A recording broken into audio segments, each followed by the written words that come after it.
سے مرغ ایک لفظ ہے اور ایک پرندے کا نام ہے۔ اصل میں اس کا مفہوم شیخ فرید الدین عطار رحمۃ اللہ کی کتاب سے ملتا ہے۔ ایک دفعہ پرندوں کی دنیا میں ہلچل مچ گئی اور افواہ پھیل گئی کہ ان کا گرو، ان کا پیر پہاڑ کی چوٹی پر رہتا ہے۔ اس طرح ان کو روشنی مل گئی۔ ان سے کہا گیا کہ اپنے گرو کے پاس جاؤ۔ سب پرندے جوک در جوک ہزاروں کے حساب سے پہاڑ کی طرف چل پڑے۔ راستے میں سردی، گرمی، جھگڑا، کوئی مرتے گئے، کوئی گرتے گئے، کوئی چلتے گئے اور ان کو کوئی سراغ نہ ملا۔ چلتے چلتے آخر کار کچھ پرندے کامیاب ہو گئے اور وہ پہاڑ کی چوٹی پر پہنچے تو وہاں کوئی پرندہ ہی نہیں تھا، کوئی گرو نہیں تھا۔ وہ حیران ہوئے کہ دیکھو، ہمیں آواز آئی تھی، ندا آئی تھی کہ تمہارا جو سالار ہے وہ وہاں پر ہے، لیکن یہاں تو کوئی سالار نہیں ہے۔ پوچھا گیا کہ سالار کا نام کیا تھا؟ تو پرندوں نے کہا سالار کا نام سیم مرغ ہے اور یہاں ہونا چاہیے، لیکن وہ تو یہاں نہیں ہے۔ تو پھر ان کو وہی آواز آئی کہ تم اپنی گنتی کرو کہ تم کتنے پرندے ہو۔ انہوں نے جب گنتی کی تو کل 30 پرندے تھے۔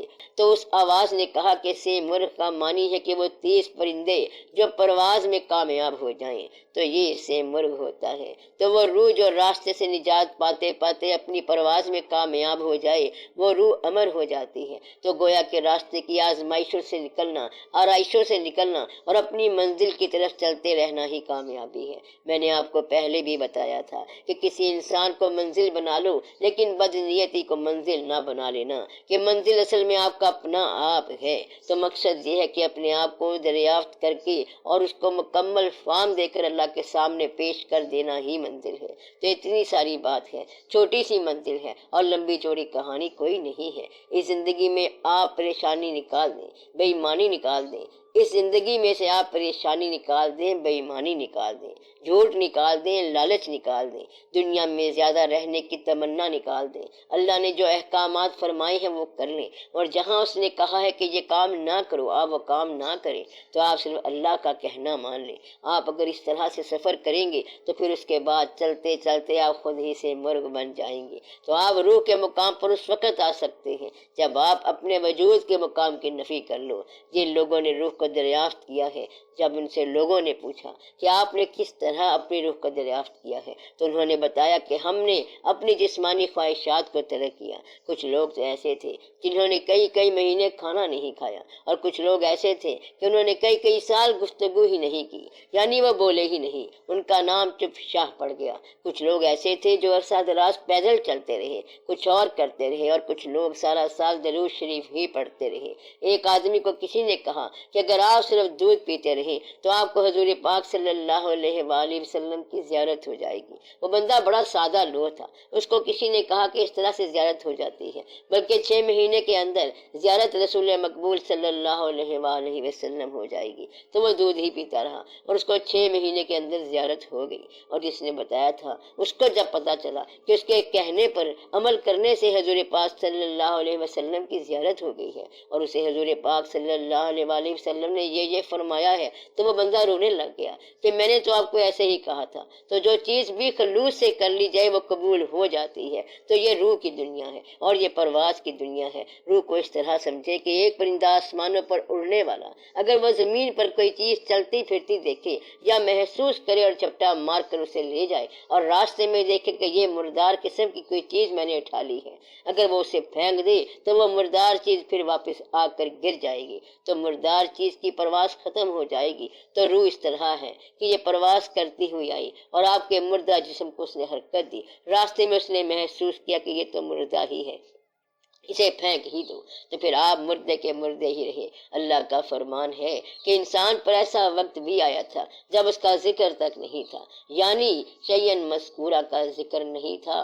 جب انسان کی جسم سے روح نکل جاتی ہے تو اس کو پھر میت کہتے ہیں۔ وہی آنکھیں، وہی چہرہ، وہی سب کچھ ہوتا ہے، لیکن اگر روح نکل گئی تو اس کا کام ہی ختم ہو گیا اور اب اس کا نام میت ہو گیا۔ اب اس شخص کے بچے بھی اس سے خوف کھانے لگ جاتے ہیں۔ اگر انہیں کہیں کہ یہ آپ کے ڈیڈی ہیں تو وہ کہیں گے کہ یہ میت ہے، یہ ہمارے ڈیڈی نہیں، ان کو نہلاؤ، کفن پہناؤ اور قبرستان پہنچاؤ۔ تو وہ کیا چیز ہے جو نکل گئی؟ وہ روح ہے۔ تو روح کا ڈیولپ ہونا نہیں ہے، روح کا دریافت ہونا ہے۔ تو روح کو دریافت کرنے کا طریقہ یہ ہے کہ صرف روح کو دریافت کرنے والے روح کو دریافت کرتے ہیں۔ اس کی مثال مولانا روم رحمۃ اللہ نے دی ہے۔ ایک شیر کا بچہ گم ہو گیا اور بھیڑوں نے ایک شیر کا بچہ گم ہو گیا اور بھیڑوں میں پلنے لگ گیا۔ وہ شیر تھا لیکن بھیڑوں میں رہ گیا اور بھیڑوں جیسی حرکتیں کرنے لگ گیا۔ ایک دن ایک بزرگ شیر نے دیکھا کہ ہے تو یہ شیر لیکن بھیڑوں میں رہ رہا ہے۔ اس نے بچے کو پکڑا اور کہا کہ تو شیر ہے۔ بچے نے کہا کہ میں تو بھیڑ ہوں۔ شیر نے کہا تو اور ہے اور یہ لوگ اور ہیں کیونکہ تیری جنس اور ہے۔ اس بچے نے کہا مجھے کیا پتا کہ میری جنس اور ہے اور یہ مجھے کس طرح پتا چلے گا۔ اس بزرگ شیر نے کہا کہ میں تجھے تیری جنس دکھاتا ہوں۔ اس نے ایک بھیڑ کو جھپٹا مارا اور کھا گیا اور بچے کو کہا کہ میرا یہ عمل دیکھا ہے؟ اس نے کہا کہ جی دیکھا ہے۔ پھر وہ اس کو ایک تالاب پر لے گیا اور کہا کہ تالاب کے پانی میں دیکھو کہ میری شکل یہ ہے اور تیری شکل بھی میری جیسی ہے۔ جب اس بچے نے اپنی شکل پانی کے آئینے میں دیکھی تو اسے پتا چلا کہ وہ بھی شیر ہے۔ تو اس نے کہا کہ چل اب تم بھی بھیڑ کو پکڑ اور کھا جا۔ ایک بار آئینے میں پہنچنے کی دیر ہے اور آگے کھیل روح کا اپنا ہے۔ بس آپ کی آئینے تک رسائی ہوتی ہے اور روح کو آئینے تک دریافت کرنا ہوتا ہے۔ آئینے کا وقت وہ ہوتا ہے جب آپ آئینے کے سامنے محو ہوں، یعنی آپ عکس کے سامنے محو ہوں کہ پتہ نہیں ہے کہ ہم کیا ہیں اور کیا نہیں ہے۔ یہ ہوتا ہے محو حیرت ہونا۔ تو دنیا کو بھی آئینہ کہا گیا ہے، آپ اپنے آپ کو بھی آئینہ کہہ سکتے ہیں۔ محبت کو بھی آئینہ کہا گیا ہے کیونکہ انسان محبت کے ہر مقام پر گم ہو جاتا ہے۔ محبت کرنے والا کسی چیز کے ساتھ آشنا نہیں ہوتا لیکن اسی کے ساتھ آشنا ہوتا ہے جو اس کا محبوب ہوتا ہے۔ کسی عادت میں گم ہو جانا یا کسی ایک خیال میں گم ہو جانا محو حیرت ہو جاتا ہے، محو حیرت ہو جانا ہے۔ تیری یاد میں ہوا جب سے گم، تیرے گم شدہ کا یہ حال ہے کہ نہ دور ہے نہ قریب ہے، نہ فراق ہے نہ وصال ہے۔ تو جب آپ حیرت میں گم ہو جاتے ہیں تو پھر روح دریافت ہو جاتی ہے۔ روح ذکر الہی کے ساتھ دریافت ہوتی ہے، عبادت کے ساتھ دریافت ہوتی ہے، خیرات دینے سے دریافت ہوتی ہے، سفر میں رہنے سے بھی روح دریافت ہوتی ہے اور اللہ کے کسی حکم پر مکمل طور پر سر تسلیم خم کرنے سے روح دریافت ہوتی ہے۔ روح خود ایک پوری فارم ہے، یہ یا تو دریافت ہوگی یا پھر یہ دریافت نہ ہوئی۔ روح کو دریافت کرنے کے لیے لوگ بڑی کوشش کرتے ہیں، پھر اس کے اندر سارے جلوے خود بخود آ جایا کرتے ہیں۔ روح اللہ تعالیٰ کا بنایا ہوا آئینہ ہے جس کو دریافت کرنا چاہیے۔ وجود کی ڈیولپمنٹ اور ہے، مر جانے کے بعد تو روح زندہ رہتی ہے، تو آپ زندگی میں روح کو کیسے دریافت کریں؟ تو آپ مرنے والی چیز کو تھوڑی دیر پہلے مار کر یہ دیکھ لیں کہ مرنے کے بعد روح کیسے زندہ رہے گی۔ تو آپ ایک بار کوشش کر کے دیکھ لیں کہ وجود کو سلا دیا جائے تو اس طرح روح زندہ رہتی ہے۔ اس طرح آپ کسی خیال میں گم ہو جائیں تو روح زندہ رہتی ہے۔ یہ اس طرح ہوتا ہے کہ آپ اپنے خیال میں جا رہے ہوں اور پھر آپ کا گھر آ جاتا ہے، آپ کو راستہ یاد نہیں رہتا لیکن پھر بھی آپ چلتے چلتے گھر آ جاتے ہیں۔ تو آپ کے ساتھ انکانشیس اور کانشیس یعنی شعوری اور لاشعوری دونوں باتیں ہوں گی۔ اس لیے کبھی آپ اپنے وجود کی نفی کر کے دیکھیں، مرنے جیسی کیفیت پیدا کر کے دیکھیں، جسم کو خوراک نہ دیں تو تھوڑی دیر بعد آپ کو پتہ چل جائے گا کہ آپ کا ہونا اور نہ ہونا برابر ہے۔ پھر جو چیز زندہ رہ جائے گی وہ روح ہوگی۔ روح کو دریافت کرنا یوں آسان ہو جاتا ہے اور اگر اللہ تعالیٰ کا فضل ہو جائے تو اللہ تعالیٰ کا دیا ہوا آئینہ، اللہ کی دی ہوئی نگاہ آپ کے کام آتی ہے تاکہ آپ دنیا کو دیکھ سکیں۔ اسی طرح اگر وہ نگاہ عطا ہو جائے جو اللہ تعالیٰ کے نور سے دیکھنے والی ہے تو وہ آئینہ میسر آ جاتا ہے۔ یہ سارا ایمانداری کا کھیل ہے، پیور ایمانداری کا، اور یہ چالاکی کا نہیں ہے۔ وہاں سوال جواب کی بات نہیں ہے، صرف روح کو سیکل کرنے کی، پالش کرنے کی بات ہے۔ پالش کی کہانی مولانا روم رحمۃ اللہ نے بتائی تھی کہ رومیوں اور چینیوں کے درمیان پینٹنگز کا مقابلہ ہوا۔ ان کو ایک ہال کی 2 دیواریں دی گئیں اور درمیان میں پردہ رکھ دیا گیا کہ آپ ان دونوں دیواروں کو پینٹ کرو۔ رومیوں نے پینٹنگز بنائیں، چینیوں نے پینٹنگ نہیں بنائی بلکہ وہ دیوار کو صرف پالش کرتے رہے۔ جب پردہ ہٹایا گیا تو کہتے یہ ہیں کہ کام بہت اچھا تھا۔ چینیوں نے اصل میں یہ کام کیا کہ وہ صرف دیوار کو پالش ہی کرتے رہے اور اسے آئینہ بنا دیا، اور رومیوں کے رنگوں کا عکس سارے کا سارا ان کے آئینے میں آ گیا اور عکس جو ہے وہ اصل سے زیادہ خوبصورت نظر آتا ہے۔ تو یہ بھی دنیا کو دیکھنے کا ایک طریقہ ہوتا ہے کہ جامع جہاں نما میں دیکھا جائے تو وہ دور نہیں بلکہ تیرے آئینے کے اندر آ سکتا ہے۔ تو یہ سارا جہاں آپ کا اپنا منظر ہے۔ روح دریافت ہو جائے تو دور کی بات بھی پاس کی بات ہے۔